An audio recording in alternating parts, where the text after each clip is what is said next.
जय श्री हरि। श्रीमद्भागवत महापुराणम दशमः स्कंधः अथ चतुर्थोऽध्यायः।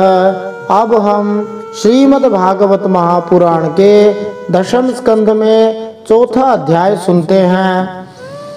इसमें हम कंस के हाथ से छूटकर योग माया का आकाश में जाकर भविष्यवाणी करना, इस प्रसंग का श्रवण करेंगे।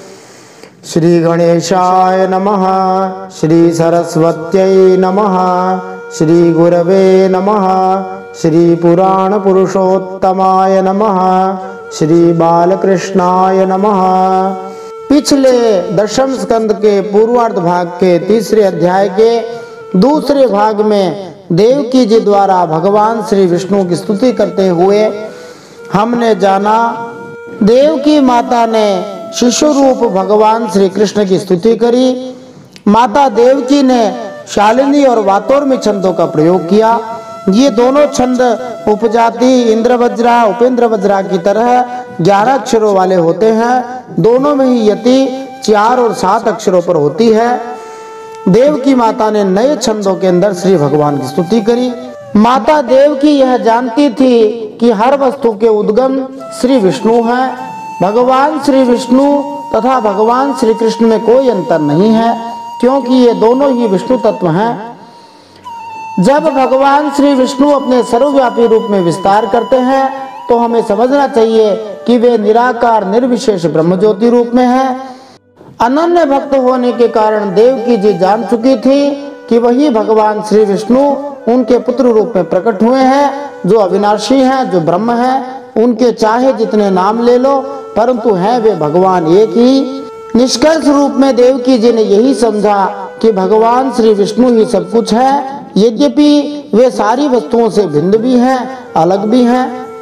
देवकी जी कहती हैं, सबके प्रकाशक भगवान श्री विष्णु आप स्वयं ही हैं, और जब कुछ भी नहीं रहता है तब जो रहता है वे शेष जी भी आप ही हैं। इस प्रकार हम देखते हैं कि शेषनाग जी जो संकर्षण कहलाते हैं, बलराम जी लक्ष्मण जी के रूप में अवतार लेते हैं, भगवान श्री विष्णु से अलग नहीं हैं, वे उन्हीं के ही स्वरूप हैं।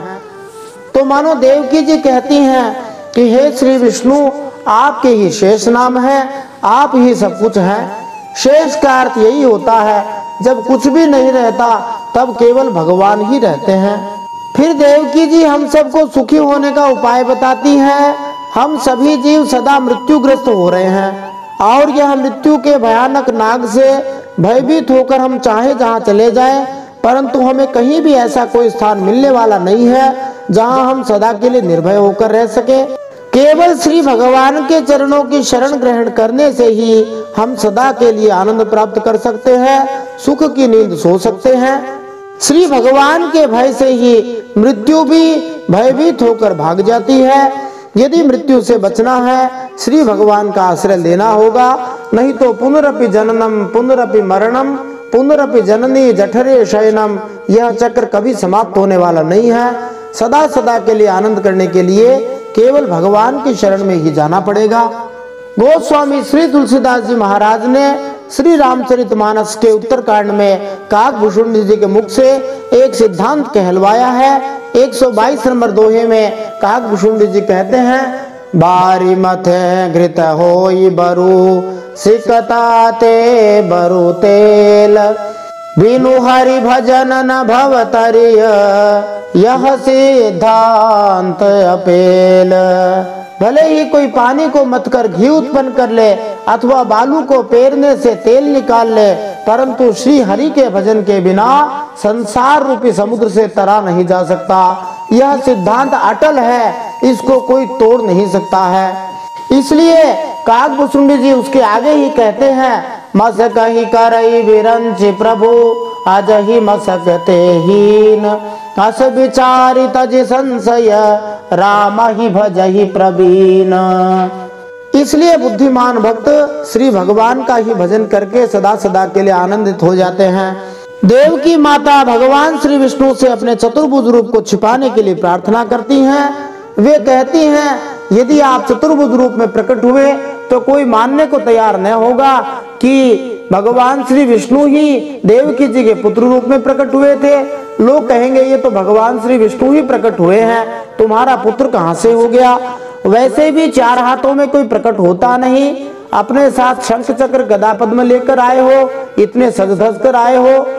तब भगवान पहले तो देवकी जी को उनके पूर्व जन्मों की कथा सुनाते हैं। भगवान श्री विष्णु देवकी वसुदेव जी से कहते हैं, स्वयंभू मनवंतर में जब तुम्हारा पहला जन्म हुआ था उस समय तुम्हारा नाम था प्रश्नि, वसुदेव जी का नाम था सुतपा। तुम दोनों के हृदय बड़े ही शुद्ध थे। तुमने दिव्य 12,000 वर्षों तक तपस्या करी थी, तब मैं प्रकट हुआ था। मैंने तुमसे कहा था वरदान मांग लो, तब तुम लोगों ने वरदान मांगा था कि हमें तो आपके जैसा पुत्र मिले। भगवान बड़ी दुविधा में पड़ गए। भगवान ने सोचा कि मैं मेरे जैसा कहां खोजने जाऊं। भक्त लोग यही कहते हैं, अर्जुन श्रीमद् भगवत गीता में कहते हैं, न त्वात् समोस्त्यभ्यधिकः कुतोऽन्यो लोकत्रयेऽप्य प्रतिमा प्रभाव। आपके समान कोई नहीं है, आपसे अधिक कौन हो सकता है। भगवान बड़ी दुविधा में पड़ गए। तो भगवान ने कहा, उन्होंने विचार किया कि देखो मैंने इनको वर तो दे दिया कि मेरे जैसा पुत्र होगा, परंतु मेरे जैसा खोजने कहाँ जाऊं। किसी ने गाना गाया, जग घूमिया थर जैसा न कोई, जग ढूंढिया थर जैसा न कोई। वास्तव में भगवान के जैसा कोई नहीं है, इस बात को भक्त और भगवान दोनों ही जानते हैं। तो भगवान ने विचार किया कि किसी को देने की प्रतिज्ञा कर ली जाए और उसे दिया न जाए, तब उसे 3 गुनी वस्तु देनी चाहिए। मेरे समान तो मैं ही हूँ। ऐसा विचार करके भगवान देवकी जी के 3 बार पुत्र बनकर आए थे। पहली बार कृष्ण के गर्भ से आए, इसलिए श्री भगवान कृष्ण गर्भ नाम से विख्यात हुए थे। दूसरे जन्म में वे ही कृष्ण और सुतपा, अदिति और कश्यप के रूप में प्रकट हुए थे। तो भगवान श्री विष्णु वामन के रूप में प्रकट होकर आए थे। बोलिए कृष्ण गर्भ भगवान की जय, वामन भगवान की जय। और अब तीसरे जन्म में जब तुम वसुदेव और देवकी के रूप में हो, तब तुम्हारा पुत्र कृष्ण बनकर मैं प्रकट हो रहा हूँ। भगवान श्री विष्णु ने देवकी माता के वचन का समर्थन करते हुए कहा, देखो मैंने तुम्हें अपना यह चतुर्भुज रूप इसीलिए दिखाया है कि तुम्हें मेरे पूर्व अवतारों का स्मरण हो जाए। यदि ऐसा नहीं करता, केवल मनुष्य शरीर से तुम्हारे सामने प्रकट हो जाता, तो मेरे अवतार की पहचान नहीं हो पाती। लोग भी संदेह करते कि ये भगवान कैसे हैं, ये तो साधारण मनुष्य है। इसीलिए मानो भगवान श्री विष्णु देवकी जी के सामने चतुर्भुज रूप में प्रकट हुए थे। बोलिए परम सत्य श्री हरि की जय। भगवान श्री विष्णु ने वसुदेव देवकी जी से कहा, तुम दोनों मेरे प्रति पुत्र भाव भी रखना और ब्रह्म भाव भी रखना। अब भगवान श्री विष्णु उनके देखते देखते एक प्राकृत शिशु, साधारण शिशु के रूप में परिवर्तित हो गए। जैसा कि यहाँ लिखा है, सद्यो बभूव प्राकृतः शिशुः।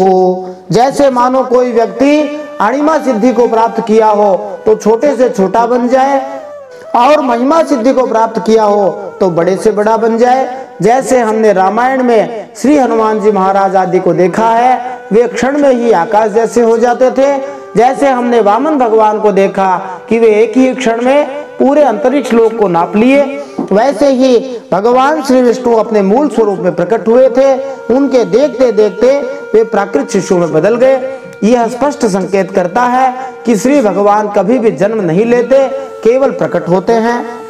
वसुदेव जी श्री भगवान की प्रेरणा से उस बालक को सूतिका गृह से बाहर निकालकर बाहर ले चले गोकुल की ओर। जब निकले तब उन्होंने देखा कि किवाड़, लोहे की जंजीरें, ताले ये सब बंद पड़े हैं। बाहर जाना बड़ा कठिन लग रहा था, लेकिन वसुदेव जी भगवान श्री कृष्ण को गोद में लेकर जैसे ही उनके पास पहुंचे, अर्थात दरवाजों के पास पहुंचे, वैसे ही सारे दरवाजे अपने आप खुल गए। निस्संदेह गोस्वामी तुलसीदास जी के वचनों में हम सुने तो, विबस हूँ जासु नाम नर कहे, जन्म अनेक रचित अगदहि। विवश होकर भी जो श्री भगवान के नाम का एक बार उच्चारण कर ले उसके सभी पापों का नाश हो जाता है। जिन भगवान के नाम सुनने मात्र से असंख्य जन्मों के पापों का नाश तुरंत हो जाता है, वे भगवान जिनकी गोद में आ गए उसकी हथकड़ी बेड़ी खुल जाए, इसमें कोई आश्चर्य की बात नहीं है। दूसरा भाव यह है कि वसुदेव जी ने देखा कि ताले आदि सब बंद पड़े हैं, परंतु उन्होंने अपना उद्योग नहीं छोड़ा। एक भक्त को अपना पुरुषार्थ कभी भी नहीं छोड़ना चाहिए, सदा भगवत आश्रित रहकर अपनी तरफ से कोई कमी नहीं रखनी चाहिए। जब हम अपनी तरफ से कोई कमी नहीं रखेंगे, हम एक कदम बढ़ाएंगे, श्री भगवान हमारी ओर हजारों कदम बढ़ा देंगे। हम एक छोटा सा प्रयास करेंगे, श्री भगवान अपने प्रयासों से जब लगेंगे तब समझो कि उसका कोई पार नहीं होगा। जैसे एक मक्खी यदि किसी स्थान से उड़कर 500 किलोमीटर दूर जाना चाहे, उसे बहुत प्रयास करना पड़ेगा, परंतु यदि वह अपना उद्योग करती हुई किसी वायुयान एरोप्लेन में चढ़ जाए तो वह थोड़े ही समय में उस स्थान पर पहुंच सकती है। ऐसे ही श्री भगवान के आश्रित रहकर यदि हम भक्ति करते रहेंगे तो निस्संदेह हम हमारे लक्ष्य तक, भगवत धाम तक, भगवत भक्ति के लक्ष्य तक अवश्य पहुंच जाएंगे। जब वसुदेव जी भगवान श्री कृष्ण को एक टोकरी में लिटा करके गोकुल की ओर चलने लगे, उस समय वर्षा हो रही थी। बादल भी मानो धीरे धीरे गरज करके जल की फुहारें छोड़ रहे थे, मानो श्री भगवान का स्वागत कर रहे थे। उस समय शेष जी अपने फनों को फैला करके भगवान के पीछे पीछे चलने लगे। उन्होंने सोचा कि मैं बड़ा हूं तो क्या हुआ, मेरा कर्तव्य है कि भगवान श्री विष्णु की सेवा करूं, और भगवान श्री विष्णु छोटे से बालक रूप में आए हैं, उनके ऊपर जल की फुहारें लग करके कहीं वो भीग न जाए। यहाँ हम भगवान की भगवत्ता की झलक भी पाते हैं। वे भगवान श्री कृष्ण एकदम अभी पैदा हुए हैं, पैदा होते ही उन्हें एक टोकरी में लेटा करके वर्षा हो रही है, यमुना जी के जल में से लेकर जा रहे हैं। परंतु वहां पहुंचने के बाद ऐसा नहीं हुआ कि छोटा सा बालक बीमार हो गया, ऐसा कुछ भी नहीं हुआ, क्योंकि वे भगवान थे, यह उनकी भगवत्ता ही थी। जब वसुदेव जी यमुना में प्रवेश करे उस समय यमुना जी का जल खूब बढ़ गया। अंत में यमुना जी ने विचार किया कि जैसे सीतापति भगवान श्री रामचंद्र जी को समुद्र ने मार्ग दे दिया था, वैसे ही मुझे भी श्री भगवान को मार्ग दे देना चाहिए। यमुना जी ने मानो विचार किया, भगवान की उदारता के बारे में सोचा और अपनी नीरसता के बारे में सोचा। यमुना जी ने सोचा कि यदि मैं श्री भगवान के शरण में नहीं जाऊंगी, यदि अपने आप को विनम्र नहीं कर लूंगी, तो मेरा कल्याण होने वाला नहीं है। इसलिए मानो यमुना जी नीचे होकर बहने लगी और वसुदेव जी को मार्ग दे दिया। वसुदेव जी ने नंद बाबा के गोकुल में जाकर देखा कि सब के सब नींद में अचेत पड़े हुए हैं। यह सब योग माया के कारण ही हो रहा था। वसुदेव जी ने अपने लाला को यशोदा जी की सैया पर सुला दिया और उनकी नवजात कन्या लेकर बंदी गृह में लौट आए। जेल में वापस आकर के वसुदेव जी ने उस कन्या को देवकी की शैया पर वापस सुला दिया और अपने पैरों में बेड़ियां डाल ली, पहले की तरह फिर से बंदी गृह में बंद हो गए। इस प्रकार हम देखते हैं कि जब भगवान हाथ में आ जाते हैं वही मोक्ष है, जब भगवान हाथ में नहीं आए यही बंधन है। जब भगवान श्री कृष्ण वसुदेव जी के हाथ में आ गए, अर्थात उनकी टोकरी में आ गए, अथवा उनके दर्शन हो गए, उनकी शक्ति उन्हें मिल गई, तब समझो कि मोक्ष मिल गया। जैसे ही भगवान से दूर हुए उनका बंधन हो गया। उधर यशोदा जी को तो केवल इतना ही पता लगा कि कोई संतान हुई है, परंतु ये पता न लगा कि लड़का हुआ या लड़की हुई, क्योंकि यशोदा जी को बड़ा परिश्रम लगा था। दूसरे योग माया ने भगवान की महिमा से यशोदा जी को अचेत भी कर दिया था। यहाँ मानो यह भाव भी देखने में मिलता है कि भगवान मानो कहते हैं, जो मुझे प्रेम से अपने हृदय में धारण करता है उसके सारे बंधन खुल जाते हैं। यशोदा, नंद बाबा, वसुदेव, देवकी जी की भक्ति में एक अंतर है। भगवान ने जैसा कि देवकी और वसुदेव जी को कहा था कि आप मेरे प्रति पुत्र भाव भी रखना और ब्रह्म भाव भी रखना, परंतु यशोदा और नंद बाबा तो भगवान को केवल पुत्र ही मानते थे, क्योंकि उन्होंने यही वरदान मांगा था कि हम आपको पुत्र रूप में ही प्रेम करें। इसका वर्णन आगे आएगा। तो समझो कि भगवान किसके पुत्र बनते हैं, तो यशोदा का अर्थ होता है जो सबको यश देता है। नंद बाबा, नंद का अर्थ होता है सबको आनंद देता है।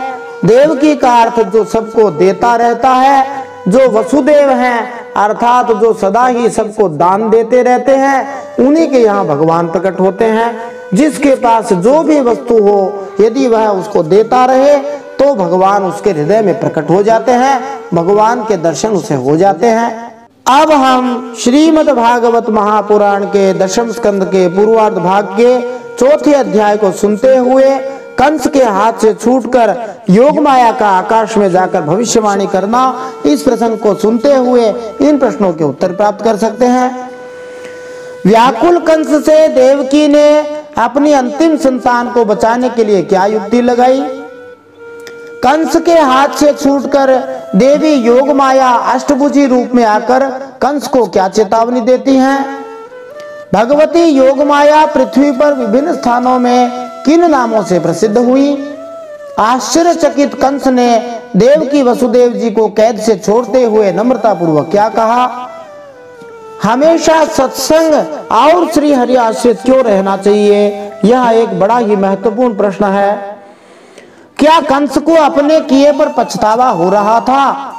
कंस का क्षणिक श्मशान वैराग्य, यह भी एक महत्वपूर्ण प्रश्न है। सच्चे संतों का स्वभाव कैसा होता है? यह भी बड़ा ही महत्वपूर्ण प्रश्न है। कैसा मंत्री राज्य का जल्दी ही नाश करवा देता है? कंस के स्वार्थी, धूर्त एवं लोभी मंत्री उसे क्या चाटुकारिता से भरी हुई सलाह देते हैं? किनकी उपेक्षा करने से उन्हें हराना कठिन हो जाता है? भगवान श्री विष्णु ही सबके मूल हैं, कैसे? यह एक बड़ा ही महत्वपूर्ण प्रश्न है। सनातन हिंदू धर्म के मूल कौन है? भगवान श्री विष्णु के शरीर किन्हें कहा गया है? श्री हरि भक्त संतों के अनादर का क्या दुष्परिणाम होता है? इस अध्याय में अनेक बड़े ही महत्वपूर्ण प्रश्न है। आइए इन सभी महत्वपूर्ण प्रश्नों के उत्तर आज का ये चौथा अध्याय सुनते हुए प्राप्त करते हैं। जय श्री हरि।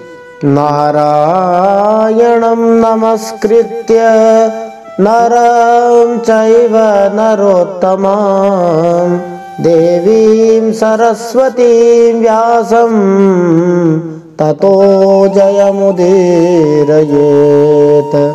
भगवान श्री नर नारायण को प्रणाम करते हुए श्री गणेश जी महाराज, माता सरस्वती, वेदव्यास भगवान को प्रणाम करते हुए, हृदयाराध्य श्री हरिचरणों में प्रणाम करते हुए, भगवत स्वरूप श्रीमद् भागवत को प्रणाम करते हुए, श्री सुखदेव जी और परीक्षित महाराज को प्रणाम करते हुए, अनंत कोटि सब संत महात्माओं वैष्णवों को प्रणाम करते हुए, भगवान श्री कृष्णचंद्र को प्रणाम करते हुए, अब हम श्रीमद् भागवत महापुराण के दशम स्कंध में चतुर्थ अध्याय सुनते हैं।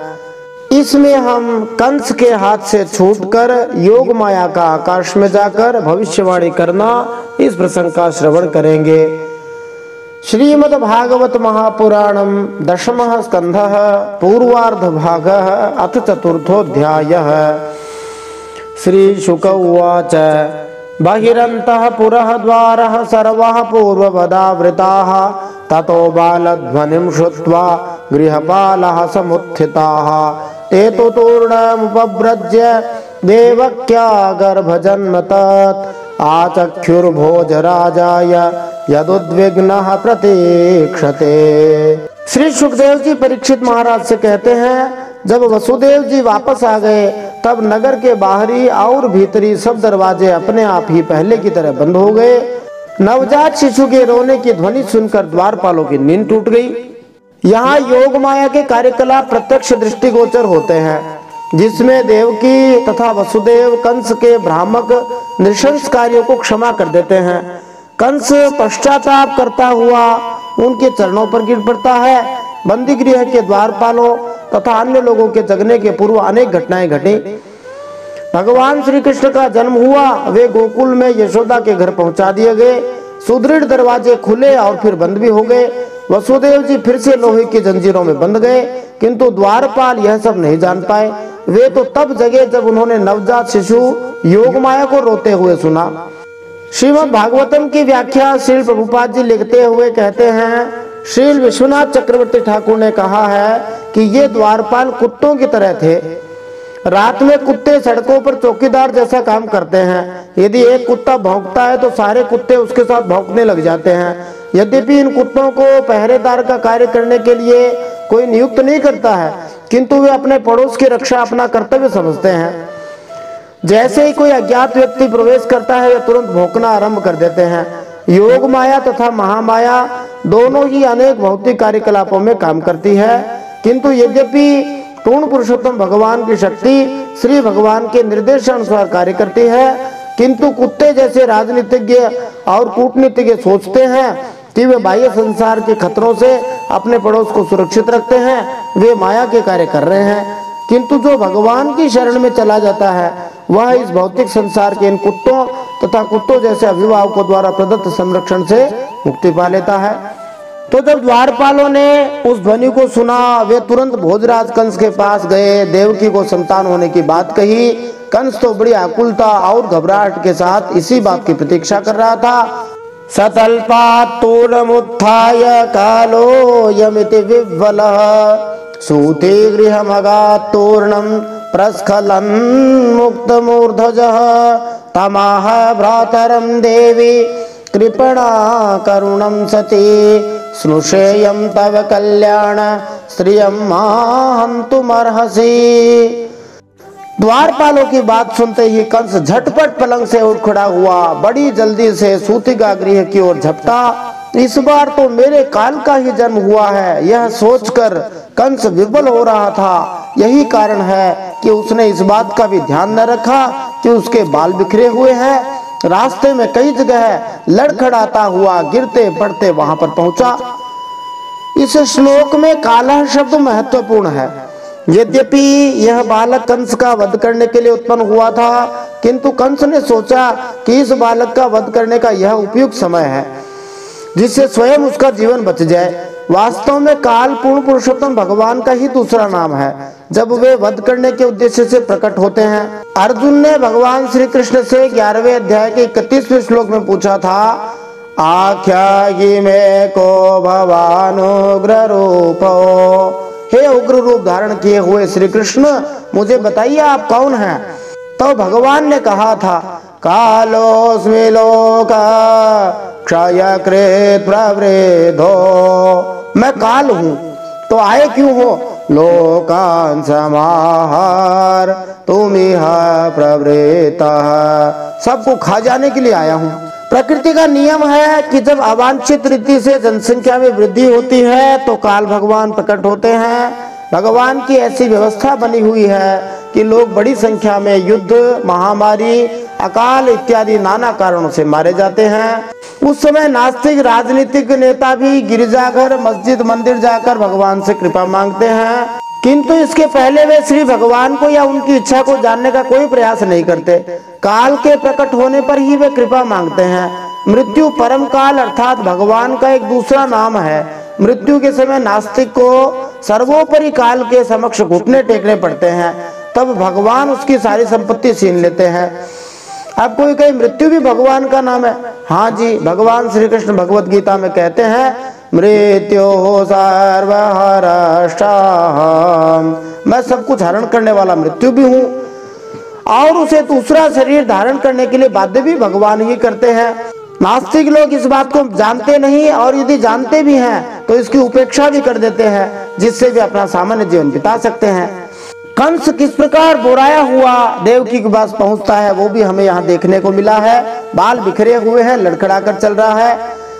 बंदी गृह में पहुंचने पर सती देवकी ने बड़े दुख और करुणा के साथ अपने भाई कंस से कहा, मेरे हितैषी भाई, यह कन्या तो तुम्हारी पुत्रवधू के समान है, स्त्री जाति की है, तुम्हें स्त्री की हत्या कदापि नहीं करनी चाहिए। इसके पूर्व कंस ने यह सोचकर देवकी को क्षमा कर दिया था कि स्त्री का वध नहीं करना चाहिए, विशेष रूप से यदि वह गर्भिणी हो। किंतु अब यही कंस माया के प्रभाव से स्त्री को, न केवल स्त्री वरन नवजात असहाय कन्या को मार डालने के लिए तैयार था। देवकी अपने भाई को इस पापमय जघन्य कृत्य से बचाना चाह रही थी, इसलिए उन्होंने उससे कहा, तुम कन्या को मारने का पाप मत करो, तुम्हारा कल्याण हो। फिर देवकी माता कंस को कहती है, बहवो हिंसिता भ्रातः शिशवः पावकोपमाः त्वया दैव निसृष्टेन पुत्रिकैका प्रदीयताम् नन्वहं ते ह्यवरजा दीना हतसुता प्रभो दातुमर्हसि मंदाया अंगे मां चरमां प्रजाम। देव की दुख करते हुए कहते, भैया तुमने दैववश मेरे बहुत से अग्नि के समान तेजस्वी बालक मार डाले, अब केवल यही एक कन्या बची है, इसे तो मुझे दे दो।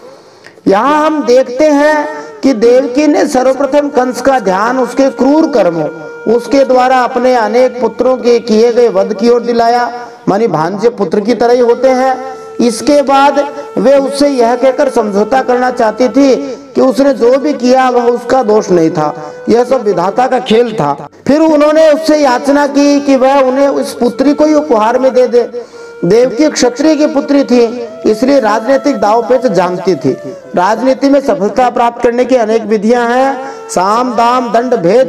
कंस की क्रूरता द्वारा मारे गए अपने बेटों के लिए उस पर सीधा आक्षेप करने की दम नीति का देवकी ने पहले आश्रय लिया, किंतु इसके बाद यह कहकर समझौता कर लिया कि यह उसका दोष नहीं था, और उसी के बाद उन्होंने उससे एक वर भी मांगा। महाभारत के इतिहास से हमें पता चलता है कि क्षत्रियों अर्थात शासकों की पत्नियां तथा पुत्रियां राजनीतिक दांवपेच जानती थी। मनु संहिता का भी अब उपहास किया जा रहा है, विधि के विधान बिना कुछ भी नहीं हो सकता।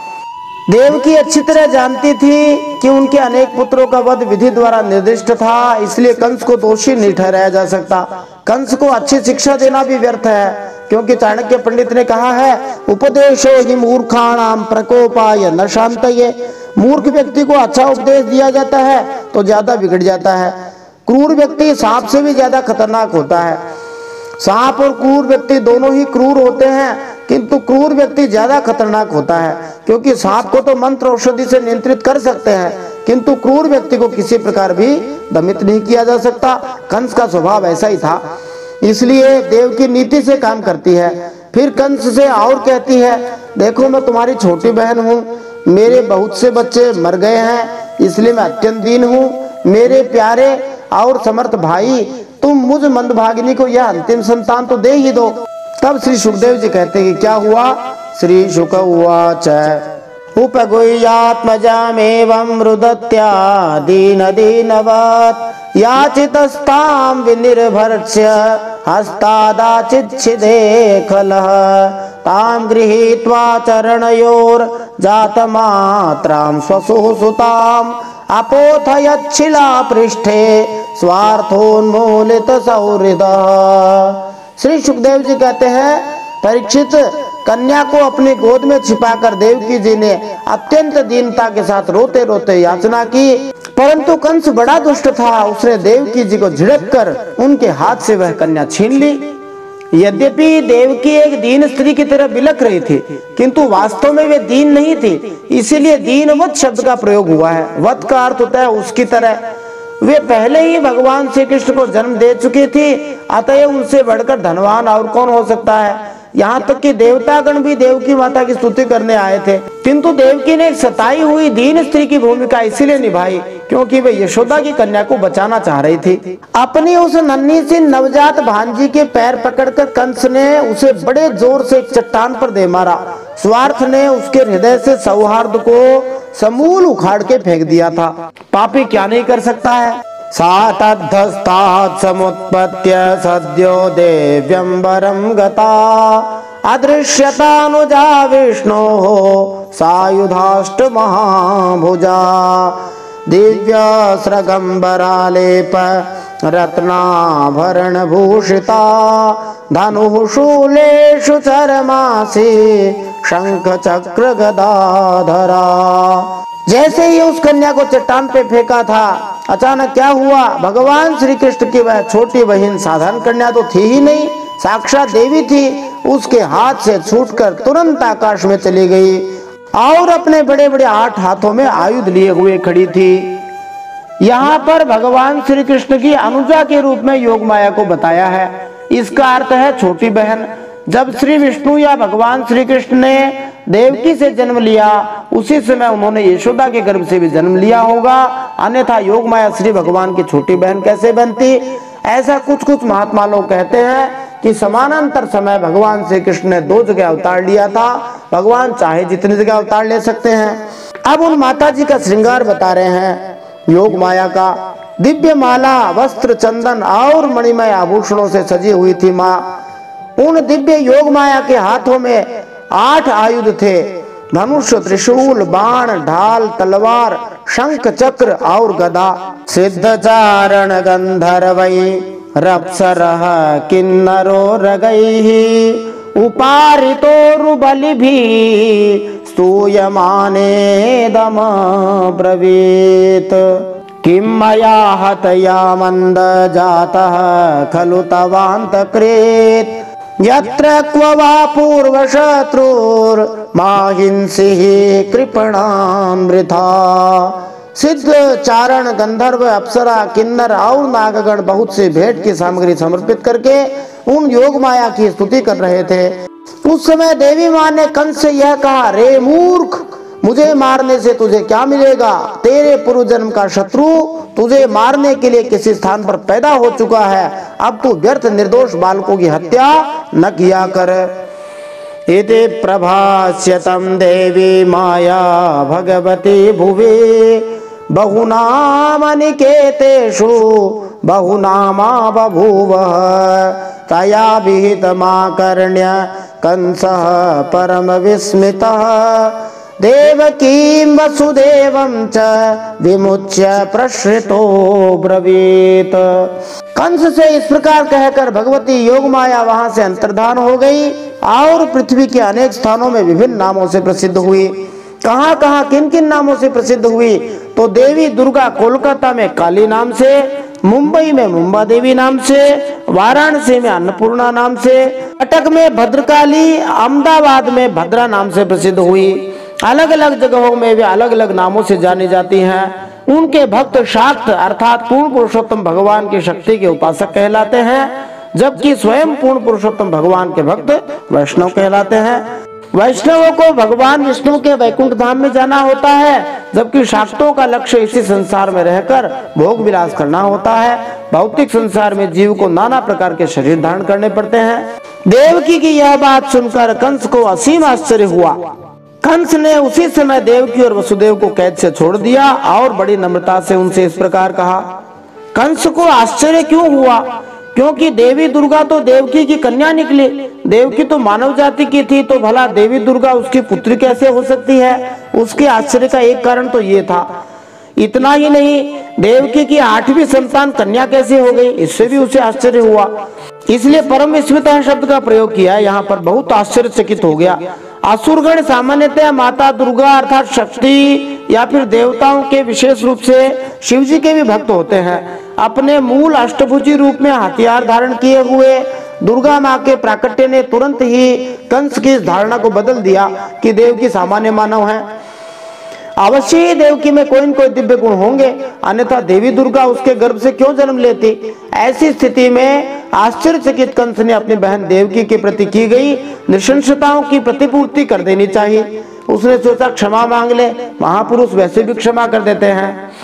फिर कंस ने कहा, आहो भगिन्य हो भाम मया वाम बत पापना पुरुषादयवापत्यं बहवो हिंसिताः सुताः सत्वहं त्यक्त कारुण्यस् त्यक्त ज्ञाति सुरेखला कान् लोकान् वै गमिष्यामि ब्रह्मैवामृतः श्वसन्।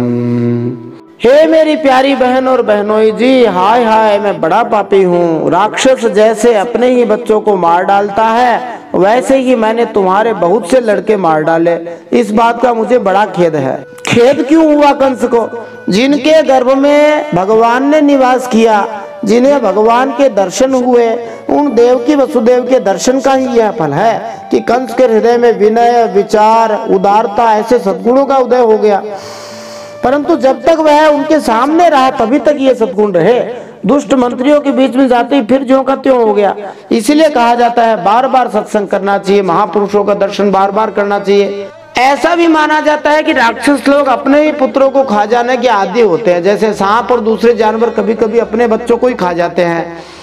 वर्तमान कलयुग में राक्षस पिता तथा माता अपने शिशुओं को गर्भ में ही मार रहे हैं, गर्भपात कर रहे हैं, और कुछ तो भ्रूण को भी बड़े चाव से खाते हैं। इस तरह तथाकथित सभ्यता राक्षसों को उत्पन्न करके क्रमशः प्रगति कर रही है। यह वास्तव में प्रगति नहीं, दुर्गति है। इसीलिए कहा जाता है निरंतर सुन मन उन संतन की वाणी, हमेशा भगवान के प्यारे भक्तों की वाणी सुनते रहना चाहिए, उनके हमेशा सन्निधि में रहना चाहिए, तब हम बच सकते हैं। फिर कंस ने कहा मैं इतना दुष्ट हूँ कि करुणा का तो मुझ में नाम भी नहीं है। मैंने अपने भाई बंधु और हितैषियों तक का त्याग कर दिया, पता नहीं अब मुझे किस नरक में जाना पड़ेगा। वास्तव में तो मैं ब्रह्मघाती के समान जीवित होने पर भी मुर्दा ही हूँ।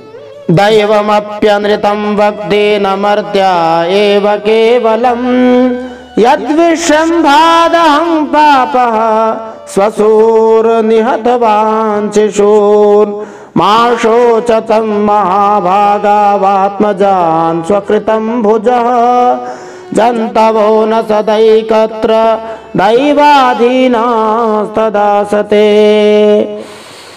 केवल मनुष्य ही झूठ नहीं बोलते, विधाता भी झूठ बोलते हैं। उसी पर विश्वास करके मैंने अपनी बहन के बच्चों को मार डाला। ओहो मैं कितना पापी हूँ। तुम दोनों तो महात्मा हो, अपने पुत्रों के लिए शोक मत करो, उन्हें तो अपने कर्म का ही फल मिला है। सभी प्राणी प्रारब्ध के अधीन हैं, इसी से वे सदा सर्वदा एक साथ नहीं रह सकते। कंस ने अपनी बहन तथा बहनोई को महाभागव कहकर संबोधित किया, क्योंकि यद्यपि वह उनके सामान्य बच्चों का वध कर चुका था, किंतु अब देवी दुर्गा इन दोनों से उत्पन्न हो चुकी थी। चूंकि कंस के अनुसार देवकी ने दुर्गा देवी को अपने गर्भ में धारण किया, इसलिए कंस ने देवकी और उसके पति की प्रशंसा की। असुरगण वैसे भी देवी दुर्गा, काली इत्यादि के प्रति ज्यादा समर्पित होते हैं, इसीलिए विस्मित कंस ने अपनी बहन तथा बहनोई के उच्च पद की प्रशंसा की। दुर्गा प्रकृति के नियमों के अधीन नहीं है, क्योंकि वे ही प्रकृति के नियमों का नियंत्रक है, किंतु सामान्य जीव तो इन्हीं नियमों द्वारा विनियमित होते हैं। प्रकृति है क्रियमाणानि गुणैः कर्माणि सर्वशः, फलस्वरूप हम में से किसी को भी ज्यादा काल तक साथ साथ रहने नहीं दिया जाता। कंस इस तरह की बातों से अपनी बहन तथा बहनोई को सांत्वना देना चाह रहा था। और भी ज्ञान की बात कंस कहता है, भुवि भौमानि भूतानि यथा यान्त्यपयान्ति च नायमात्मा तथैतेषु विपर्येति यथैव भूः यथा नेवं विदो भेदो यत आत्मविपर्ययः देहयोग वियोगौ च संसृतिर्न निवर्तते।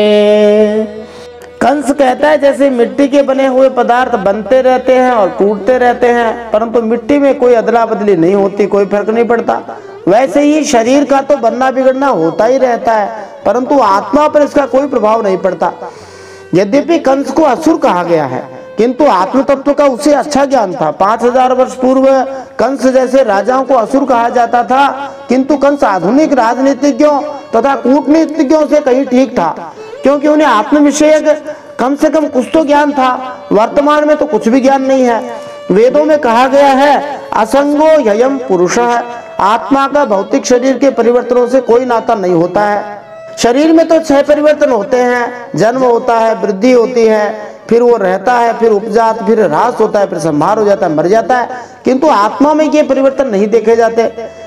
किसी शरीर के विशेष रूप के विनाश के बाद शरीर के तत्वों का मूल स्रोत नहीं बदलता है। जीव भौतिक शरीर का भोग करता है जो प्रकट होकर विलुप्त होता रहता है, किंतु पंच तत्व पृथ्वी जल तेज वायु आकाश वैसे के वैसे रहते हैं। यहाँ पर मिट्टी से बने पात्रों तथा खिलौनों का उदाहरण दिया गया है। ये टूटने पर अपने मूल अवयवों में मिल जाते हैं। कुछ भी हो, वस्तुओं का मूल स्रोत तो वही रहता है। जो लोग इस तत्व को जानते नहीं, वे इस अनात्मा शरीर को ही आत्मा मान बैठते हैं। यही उल्टी बुद्धि अथवा अज्ञान है। इसी के कारण जन्म और मृत्यु होते हैं, और जब तक यह अज्ञान नहीं मिटता तब तक सुख दुख रूप संसार से छुटकारा भी नहीं मिलता। कोई यहाँ पर यह तर्क कर सकता है कि 24 घंटे आध्यात्मिक कर्म में लगा रहने वाला व्यक्ति भी रोग से पीड़ित देखा जाता है। तथ्य तो यह है कि वह न तो कष्ट भोग रहा होता है, न रोगी होता है। अन्यथा वह 24 घंटे आध्यात्मिक कार्यों में कैसे लगा रह सकता है। इसके संबंध में एक उदाहरण दिया जा सकता है कि कभी कभी गंगा के जल के ऊपर गंदा फेन या कूड़ा करकट तैरता दिखता है, यह निर्धर्म कहलाता है। किंतु जो गंगा में स्नान करने आता है वह जल में तैरती हुई फेन तथा गंदगी की परवाह नहीं करता, वह इन थोड़ी बड़ी गंदगियों को हटा के और फिर गंगा में स्नान कर लेता है, स्नान का लाभ उठा लेता है। इसलिए आध्यात्मिक जीवन बिताने वाले व्यक्ति फेन तथा कूड़ा करकट और दूसरी अन्य गंदी बातों से ज्यादा प्रभावित नहीं होते हैं। तस्माद् भद्रे स्वतनयान मया व्यापादितानपि मानुषोच यतः सर्वः स्वकृतं विन्दते वशः यावद्धतोऽस्मि हन्तास्मीत्यात्मानं मन्यते स्वदृक् तावत्तदभिमान्यज्ञो बाध्यबाधकतामियात्। कंस कहता है, मेरी प्यारी बहन, यद्यपि मैंने तुम्हारे पुत्रों को मार डाला है फिर भी तुम इनके लिए शोक मत करो, क्योंकि सभी प्राणियों को विवश होकर अपने कर्मों का फल तो भोगना ही पड़ता है। ब्रह्म संहिता में कहा गया है, इंद्रगोप नामक सबसे छोटा कीड़ा होता है, वहां से लेकर स्वर्ग लोक के राजा इंद्र तक सारे प्राणियों को अपने सकाम कर्मों के फल भोगने पड़ते हैं। हमें ऊपर से दिखाई पड़ सकता है कि कोई व्यक्ति किन्हीं बाह्य कारणों से कष्ट भोग रहा है या आनंद उठा रहा है, किंतु असली कारण तो उसके अपने सकाम कर्म होते हैं। यहाँ तक कि जब कोई किसी को मार डालता है तो ये माना जाता है कि मारे जाने वाले व्यक्ति को अपने ही कर्म का फल मिला है और मारने वाला व्यक्ति भौतिक प्रकृति का निमित्त मात्र था। इस तरह कंस ने इस विषय का गंभीरता से विवेचन करते हुए देवकी से क्षमा मांगी। देवकी के पुत्रों की मृत्यु का कारण कंस नहीं अपितु उन पुत्रों का अपना भाग्य था। ऐसी अवस्था में देवकी को चाहिए था कि वह कंस को क्षमा कर दे और बिना शोक किए उसकी विगत करतूतों को भूल जाए। कंस ने अपना दोष तो स्वीकार कर लिया, किंतु उसने जो कुछ किया वह प्रारब्ध के अधीन था। भले ही कंस देवकी के पुत्रों की मृत्यु का तात्कालिक प्रत्यक्ष कारण दिखाई दे, किंतु सुदूर कारण तो उसके पिछले जन्मों के कर्म ही होंगे। वास्तविकता यही थी। फिर वो कहता है, अपने स्वरूप को न जानने के कारण जीव जब तक ये मानता रहता है कि मैं मारने वाला हूँ या मारा जाता हूँ, तब तक शरीर के जन्म और मृत्यु का अभिमान करने वाला वह अज्ञानी बाध्य और बाधक भाव को प्राप्त होता है, अर्थात वह दूसरों को दुख देता है, स्वयं दुख भोगता है। श्री भगवान की कृपा से कंस को हार्दिक खेद की अनुभूति हुई कि उसने व्यर्थ ही देवकी और वसुदेव जैसे वैष्णवों को सताया और इस तरह वह ज्ञान की दिव्य अवस्था को प्राप्त हो गया। कंस ने कहा, मुझे इस बात का पता लग गया है कि मैं तुम दोनों के पुत्रों को मारने वाला नहीं हूँ, इसलिए मैं उनकी मृत्यु के लिए उत्तरदायी भी नहीं हूँ। जब तक मैं ये सोचता रहा कि तुम्हारे पुत्रों द्वारा मारा जाऊंगा, तब तक मैं अज्ञान में था, किंतु अब मैं देहात्म बुद्धि जनित इस अज्ञान से मुक्त हो गया हूँ। श्रीमद् भगवद गीता 18वें अध्याय 17वें श्लोक में कहा गया है, यस्य नाहंकृतो भावो बुद्धिर यस्य न लिप्यते हत्वापि सईमान लोकान् नहन्ति स निबध्यते। जो मिथ्या अहंकार से प्रेरित नहीं है, जिसकी बुद्धि उलझी भी नहीं है, वह संसार में सभी मनुष्यों का वध भी कर दे तो भी हत्यारा नहीं है, न ही वह अपने कर्मों से बंधता है।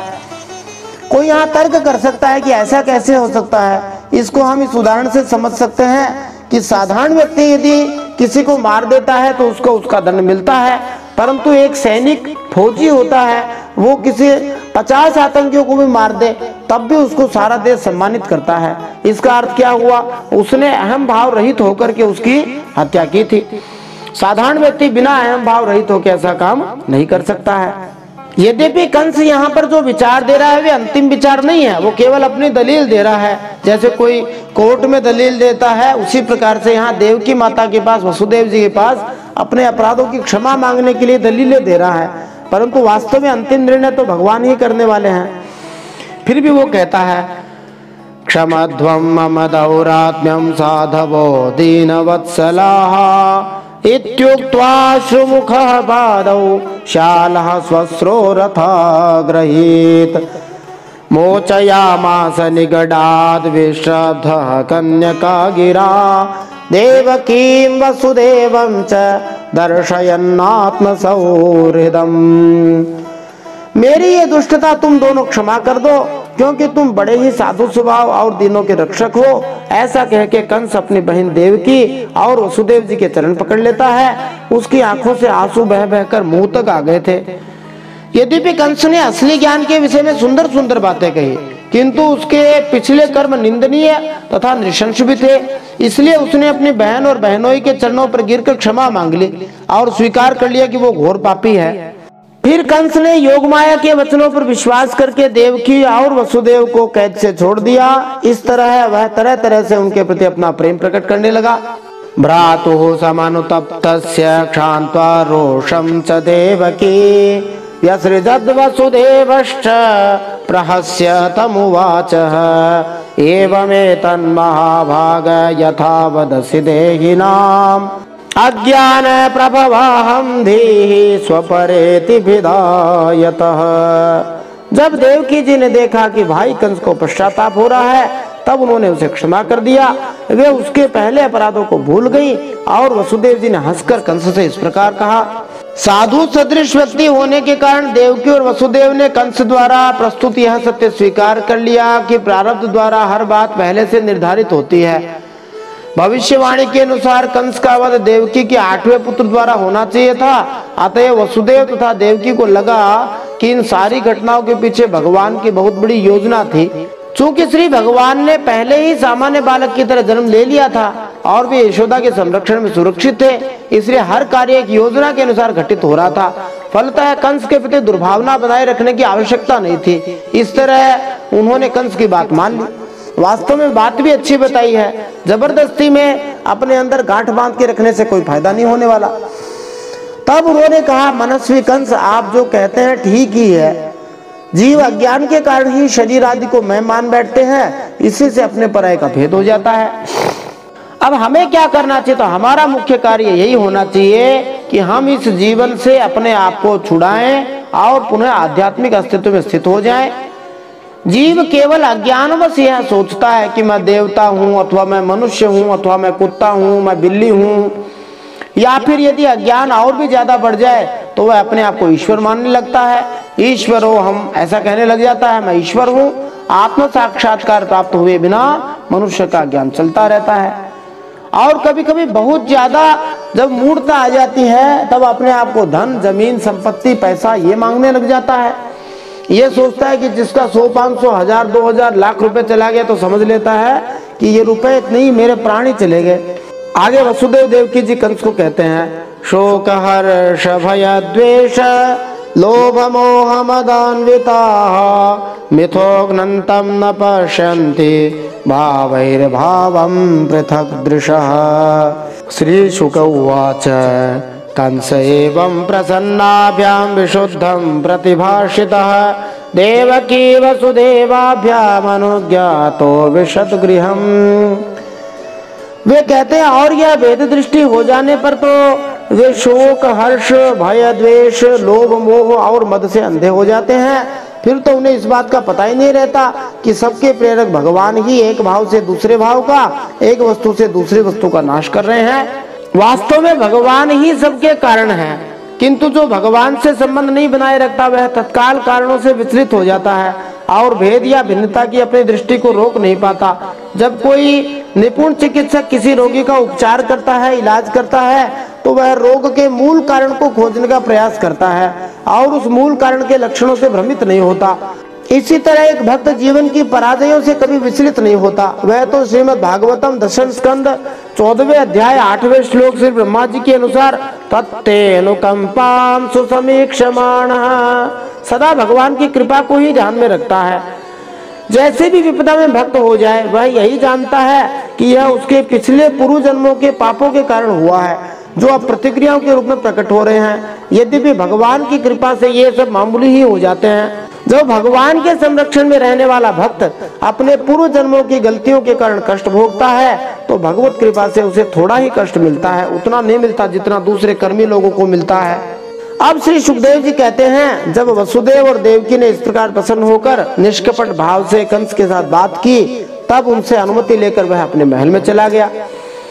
तस्यां रात्र्यां व्यतीतायां कंस आहूय मंत्रिणः तेभ्यः आचष्ट तत्सर्वं यदुक्तं योगनिद्रया आकर्ण्य भर्तुर्गदितं तमोचुर्देव शत्रवः देवान् प्रतिकृतामर्षादयिते यानाति कोविदा।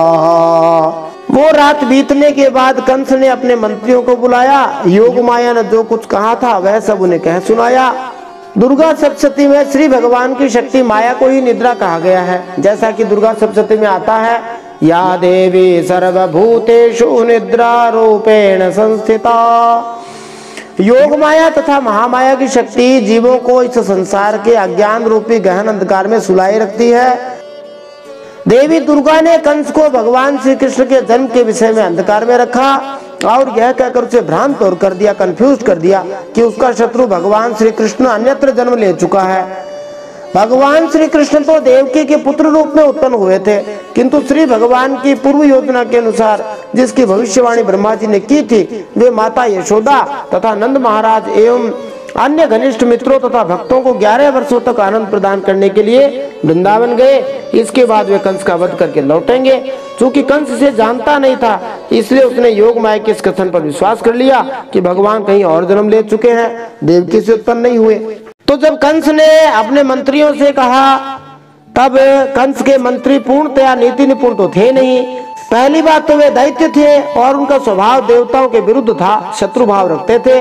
अपने स्वामी कंस की बात सुनकर वे देवताओं पर और भी चिढ़ गए और कंस से इस प्रकार कहने लगे, एवं चेत्तर्हि भोजेन्द्र पुरग्राम व्रजादिषु अनिर्दशान् निर्दशांश्च हनिष्यामोऽद्य वै शिशून् किमुद्यमहि करिष्यन्ति देवाः समरभीरवः नित्यमुद्विग्न मनसो जागोषये धनुषस्तव। कंस के सेवकों ने कहा, मंत्रियों ने कहा, भोजराज यदि ऐसी बात है तो हम आज ही बड़े बड़े नगरों में, छोटे छोटे गांवों में, अहीरों की बस्तियों में, दूसरे स्थानों में जितने बच्चे हुए हैं वे चाहे 10 दिन से ज्यादा के हो या कम के हो, सबको आज ही मार डालते हैं। समर भीरु देवता युद्धोद्योग करके कर ही क्या लेंगे, वे तो आपके धनुष की टंकार सुनकर ही सदा घबराए रहते हैं। अस्य तस्ते शरव्रातैर्हन्यमानः समन्ततः जिजीविषव उत्सृज्य पलायन पराययो केचित् प्राञ्जलयो दीना न्यस्तशस्त्रादिवौकसः मुक्तकच्छशिखा केचित् भीताः स्म इति वादिनः। अब कंस की बड़ाई कर रहे हैं शेखी बगारते हुए।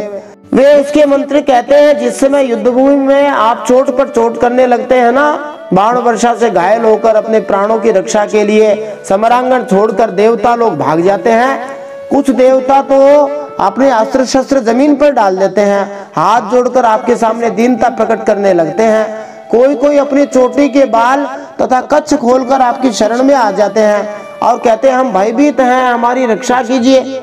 न त्वं विस्मृत शस्त्रास्त्रान् विरथान् भय संवृतान् हंस्यन्यासक्त विमुखान् भग्न चापान युध्यतः किं क्षेम शूरैर्विबुधैः रसं युग विकत्थरैः रहोजुषा किं हरिणा शंभुना वावनौकसा किमिन्द्रेणाल्पवीर्येण ब्रह्मणा वा तपस्यता। फिर कंस के मंत्रियों ने कहा, आप उन शत्रुओं को नहीं मारते जो अस्त्र शस्त्र भूल गए हो, रथ टूट गया हो, जो डर गए हो, युद्ध छोड़कर अन्य मनस्क हो गए हो, अथवा जिनका धनुष टूट गया हो, या जिन्होंने युद्ध से अपना मुंह ही मोड़ लिया हो, उन्हें भी आप नहीं मारते। ये सब युद्ध करने के कुछ नियम बताए गए हैं। देवता तो बस वही वीर बनते हैं जहाँ कोई लड़ाई झगड़ा न हो। रणभूमि के बाहर वे बड़ी बड़ी डींगे हाँकते हैं, उनसे तथा एकांतवासी विष्णु, वनवासी शंकर, अल्पवीर्य इंद्र और तपस्वी ब्रह्मा से भी हमें क्या भय हो सकता है। कंस के मंत्रियों ने उससे कहा कि सारे बड़े बड़े देवता उसके भय से भाग गए, एक जंगल में चले गए, एक हृदय के भीतर चले गए, एक तपस्या में लगे हैं। महादेव जी जंगल में रह रहे हैं, भगवान श्री विष्णु हृदय के भीतर हैं और ब्रह्मा जी तपस्या कर रहे हैं। उन्होंने कहा, इसीलिए आप देवताओं से किसी प्रकार भयभीत न हो, बस लड़ने के लिए तैयार हो जाएं। ऐसे ही चने के झाड़ पे चढ़ा चढ़ा के उसको मरवा के मानेंगे। तथापि देवाः सापत्न्यान् नोपेक्षा इति मन्महे ततस्तन्मूल खनने नियुङ्क्ष्वास्मान् अनुव्रतान्। फिर भी देवताओं की उपेक्षा नहीं करनी चाहिए, ऐसी हमारी राय है, क्योंकि है तो शत्रु ही ना। इसलिए उनके जड़ उखाड़ फेंकने के लिए आप हम जैसे विश्वास पात्र सेवकों को नियुक्त कर दीजिए। नैतिक उपदेशों के अनुसार अग्नि को पूरी तरह बुझाने में, रोग का पूरा निवारण करने तथा ऋण पूरा अदा करने में किसी तरह की लापरवाही नहीं बरतनी चाहिए, अन्यथा ये तीनों ये बढ़ते जाएंगे और बाद में इनको रोकना मुश्किल होता है। इसलिए मंत्रियों ने कंस को सलाह दी कि अपने शत्रुओं को मूल सहित नाश कर दे। फिर वंशस्थ धन में कहते हैं, यथा मयोंगे समुपेक्षितो नृभिर न शक्यते रूढपदश्चिकित्सितुं यथेन्द्रियग्रामोपेक्षितस्तथा रिपुर्महान् बद्धबलो न चाल्यते। जब मनुष्य के शरीर में रोग हो जाता है, उसकी कोई चिकित्सा नहीं की जाती, उपेक्षा कर दी जाती है, तब रोग अपनी जड़ जमा लेता है और फिर असाध्य हो जाता है। अथवा जैसे इंद्रियों की उपेक्षा कर देने पर उनका दमन असंभव हो जाता है, वैसे ही यदि पहले शत्रु की उपेक्षा कर दी जाए और वह अपना पांव जमा ले तो फिर उसको हराना कठिन हो जाता है। तो अब करना क्या चाहिए? तो फिर कहते हैं, बहुत बढ़िया बात, विशेष बात है। उनके हिसाब से वैसे विशेष है, भक्तों के हिसाब से वैसे। मूलं हि विष्णुर्देवानां यत्र धर्मः सनातनः तस्य च ब्रह्मगो विप्रास् तपो यज्ञः सदक्षिणाः तस्मात् सर्वात्मना राजन् ब्राह्मणान् ब्रह्मवादिनः तपस्विनो यज्ञशीलान् गाश्च हन्मो हविर्दुघः। उन्होंने कहा, देवताओं की जड़ भगवान श्री विष्णु हैं और वह रहते कहाँ हैं? जहाँ सनातन धर्म है। और सनातन धर्म की जड़ किसे बताया? तो वेद, गाय, ब्राह्मण, तपस्या और वे यज्ञ जिनमें दक्षिणा दी जाती है, ये सब सनातन धर्म की जड़ है। और सनातन धर्म की जड़ भगवान विष्णु है। यहाँ पर सनातन धर्म का वर्णन किया गया है, जिसमें ब्राह्मण संस्कृति, ब्राह्मण यज्ञ तथा धर्म निहित होते हैं। ये मिलकर श्री विष्णु साम्राज्य की स्थापना करते हैं। श्री विष्णु साम्राज्य के बिना कोई भी सुखी नहीं हो सकता। नते विदुः स्वार्थ गतिम ही विष्णुम। इस आसुरी सभ्यता में दुर्भाग्यवश लोग ये समझ नहीं पाते कि मानव समाज का स्वार्थ श्री विष्णु में निहित है। लोग ईश भावनामृत कहो या हरि भावनामृत के बिना सुखी नहीं हो सकते, और वे चाहते हैं ऐसा ही कि सुखी हो जाए, क्योंकि उनका मार्गदर्शन ऐसे अज्ञानी लोग करते हैं जो मानव समाज में अव्यवस्था उत्पन्न करते हैं। इसलिए भोजराज, हम लोग वेदवादी ब्राह्मण, तपस्वी, याज्ञिक और यज्ञ के लिए घी आदि हविष्य पदार्थ देने वाली गायों का पूरी तरह से नाश कर डालेंगे। विप्रागावश्च वेदाश्च तपः सत्यं दमः शमः श्रद्धा दया तितिक्षा च क्रतवश्च हरेस्तनोः स हि सर्वसुराध्यक्षो यसुरद्वेड्गुहाशयः तन्मूला देवता सर्वाः सेश्वरः स चतुर्मुखः अयं वै तद्वधोपायो यदृषीणां विहिंसनम्। अब भगवान विष्णु के शरीर कौन कौन है, कहाँ कहाँ भगवान विष्णु को देख सकते हैं? तो कहते हैं, ब्राह्मण, गाय, वेद, तपस्या, सत्य, इंद्रिय दमन, मन को निग्रह करना, श्रद्धा, दया, तितिक्षा और यज्ञ, ये सब भगवान श्री विष्णु के शरीर हैं।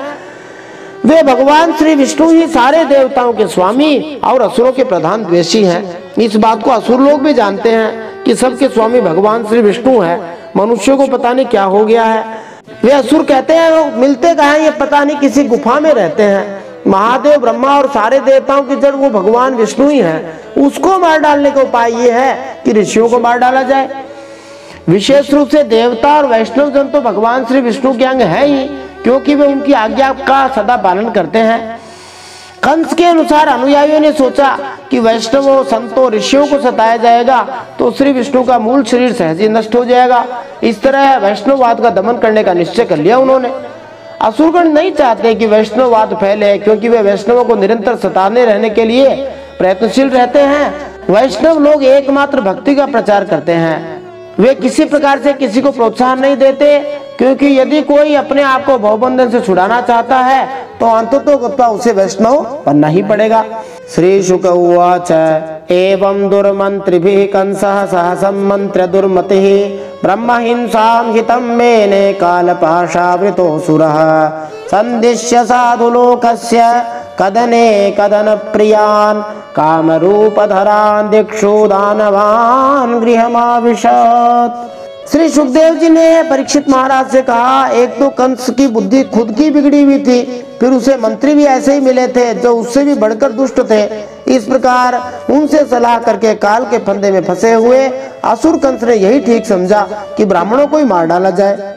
ईश्वर विहीन अभक्तगण ऋषियों तथा शास्त्रों से सदुपदेश ग्रहण करने के बदले मनमाने ढंग से अपनी खुद की योजना के अनुसार कार्य करते हैं, किंतु वास्तव में किसी की अपनी कोई योजना नहीं होती, क्योंकि सभी लोग प्रकृति के नियमों में बंधे हुए हैं। इसलिए मनुष्य को अपना निर्णय बदलकर भगवान के और उनके भक्तों के निर्णय का पालन करना चाहिए, तभी वह यमराज के दंड से बच सकते हैं। उसने हिंसा प्रेमी राक्षसों को संत महात्माओं की हिंसा करने का आदेश दे दिया।